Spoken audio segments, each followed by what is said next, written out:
Dalam nama Bapa dan Putra dan Roh Kudus. Amin.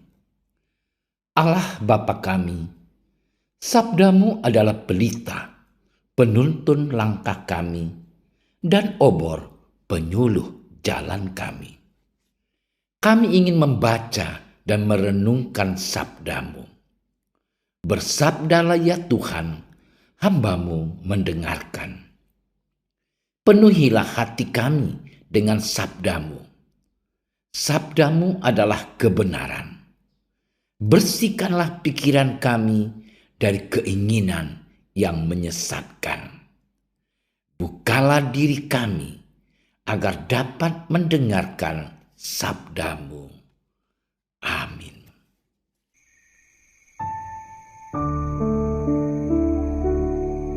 Sekali peristiwa, Yesus berkata kepada murid-muridnya, "Aku berkata kepadamu, sesungguhnya sukar sekali bagi seorang kaya untuk masuk ke dalam kerajaan surga. Sekali lagi aku berkata kepadamu, lebih mudah seekor unta masuk melalui lubang jarum daripada seorang kaya masuk ke dalam kerajaan Allah." Ketika murid-murid mendengar itu, sangat gemparlah mereka dan berkata, "Jika demikian, siapakah yang dapat diselamatkan?"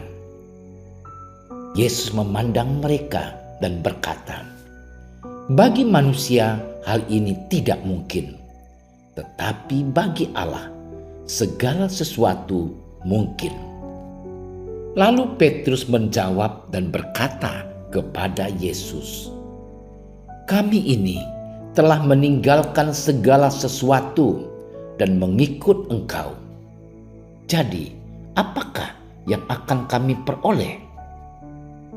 Kata Yesus kepada mereka, "Aku berkata kepadamu, sesungguhnya pada waktu penciptaan kembali, apabila Anak Manusia bersemayam di takhta kemuliaannya, kamu yang telah mengikut aku akan duduk juga di atas 12 takhta untuk menghakimi ke-12 suku Israel. Dan setiap orang yang karena namaku meninggalkan rumahnya, saudaranya laki-laki atau saudaranya perempuan, bapa atau ibunya, anak-anak atau ladangnya, akan menerima kembali 100 kali lipat dan akan memperoleh hidup yang kekal. Tetapi banyak orang yang terdahulu akan menjadi yang terakhir, dan yang terakhir akan menjadi yang terdahulu." Demikianlah sabda Tuhan.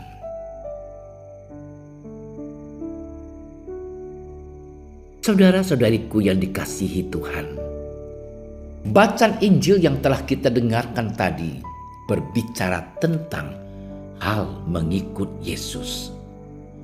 Sebagai seorang pengikut, seseorang harus mampu mengikuti setiap tindakan atau perkataan akan orang atau sosok yang hendak diikuti. Menjadi seorang pengikut berarti harus mampu membiarkan diri untuk dibimbing dan dipimpin oleh yang diikuti. Dengan kata lain, seorang pengikut harus mampu memberi diri untuk dapat menyerupai yang hendak diikuti, walau harus menerima konsekuensi melepas segala milik atau kepunyaan yang tidak sesuai dengan ajakan, gaya hidup, ataupun perintah dari sosok yang diikuti.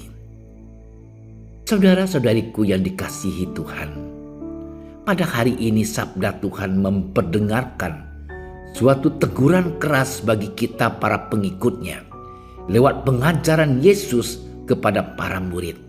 Teguran itu tampak dalam perkataan Yesus di awal perikop yang berbunyi, "Aku berkata kepadamu, sesungguhnya sukar sekali bagi seorang kaya untuk masuk ke dalam kerajaan surga.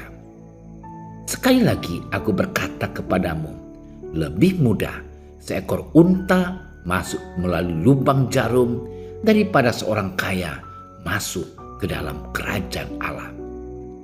Pengulangan kalimat dengan diawali keterangan sekali lagi serta tambahan analogi seekor unta masuk lubang jarum menjadi suatu bentuk penekanan akan apa yang hendak disampaikan Yesus kepada murid tentang syarat untuk mengikutinya.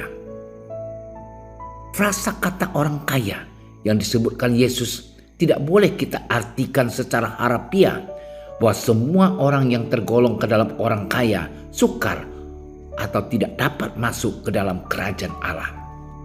Pesan Yesus demikian sebenarnya mau menegur setiap kita yang masih lekat dan terikat akan barang duniawi yang menawarkan kesenangan ataupun kebahagiaan semu yang justru menjauhkan kita dari Allah dalam hidup doa dan amal kasih.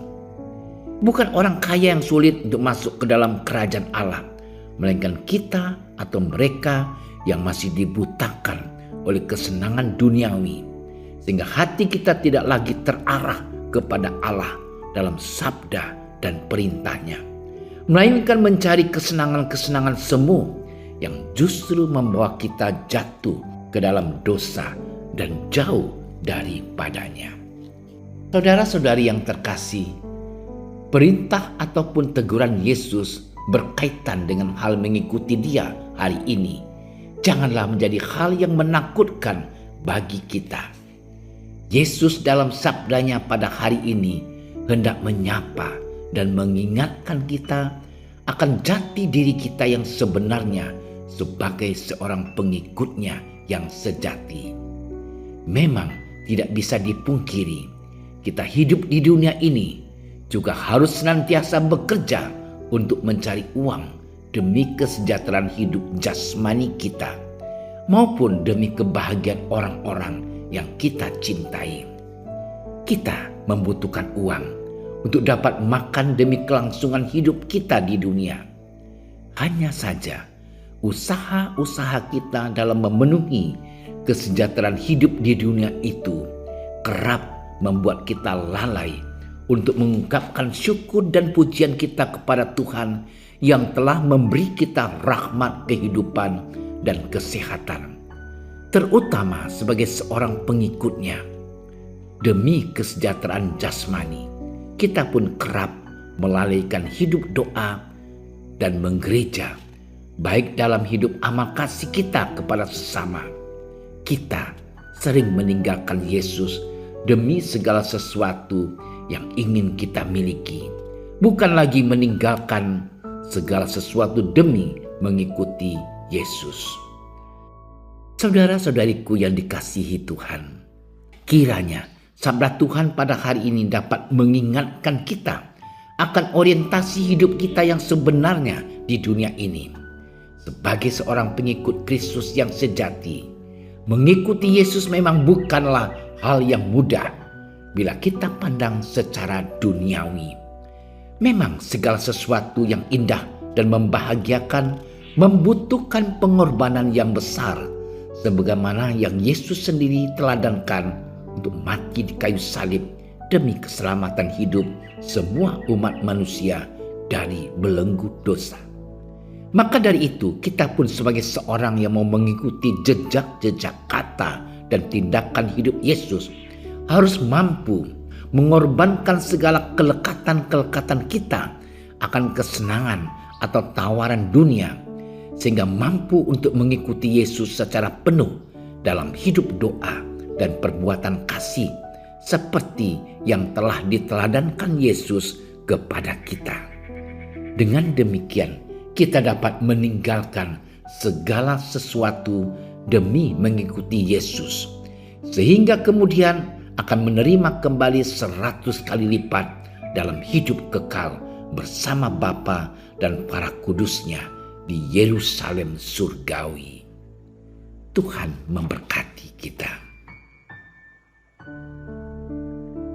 Bapa yang Maha Kasih, Engkau telah mencurahkan rahmat keselamatan yang mengalir tiada hentinya bagi kami melalui pengorbanan putra-Mu yang tunggal, Tuhan kami Yesus Kristus.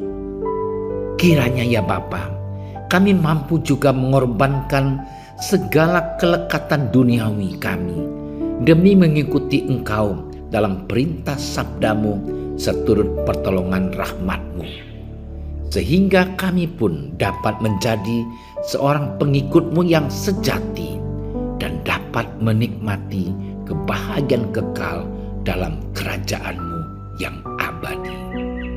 Demi Kristus, Tuhan dan Juru Selamat kami. Amin. Kami berdiri di hadapan-Mu, ya Roh Kudus. Pada saat kami berkumpul di dalam nama-Mu, bersama-Mu sendiri yang membimbing kami, membuat diri-Mu nyaman berdiam di hati kami. Ajarilah kami jalan yang harus kami tempuh dan bagaimana kami harus mengikuti jalan itu. Kami lemah dan berdosa. Jangan biarkan kami mendukung kekacauan. Jangan biarkan kebodohan menuntun kami ke jalan yang salah. Jangan pula keberpihakan mempengaruhi tindakan-tindakan kami. Kiranya kami menemukan di dalam Engkau kesatuan kami, agar kami boleh berjalan bersama menuju kehidupan abadi dan tidak menyimpang dari jalan kebenaran dan apa yang benar. Semua ini kami mohon kepadamu yang berkarya di setiap tempat dan waktu dalam persekutuan dengan Bapa dan Putra untuk selama-lamanya. Amin. Bapa kami yang ada di surga, dimuliakanlah nama-Mu. Datanglah kerajaan-Mu. Jadilah kehendak-Mu di atas bumi seperti di dalam surga. Berilah kami rezeki pada hari ini, dan ampunilah kesalahan kami, seperti kami pun mengampuni yang bersalah kepada kami. Dan janganlah masukkan kami ke dalam percobaan, tetapi bebaskanlah kami dari yang jahat. Amin. Salam Maria, penuh rahmat, Tuhan sertamu. Terpujilah engkau di antara wanita, dan terpujilah buah tubuhmu Yesus. Santa Maria, Bunda Allah, doakanlah kami yang berdosa ini, sekarang dan waktu kami mati. Amin. Kemuliaan kepada Bapa dan Putra dan Roh Kudus, seperti pada permulaan, sekarang, selalu, dan sepanjang segala masa. Amin. Dalam nama Bapa dan Putra dan Roh Kudus. Amin. Terima kasih sudah menyaksikan renungan hari ini. Jangan lupa like, subscribe, dan aktifkan tombol loncengnya agar Anda yang pertama mendapatkan notifikasi updatean renungan harian dari Komsos Keuskupan Padang. Dan bagikan ke sosial media agar saudara-saudara kita dapat mendengarkan dan merenungkan firman Tuhan.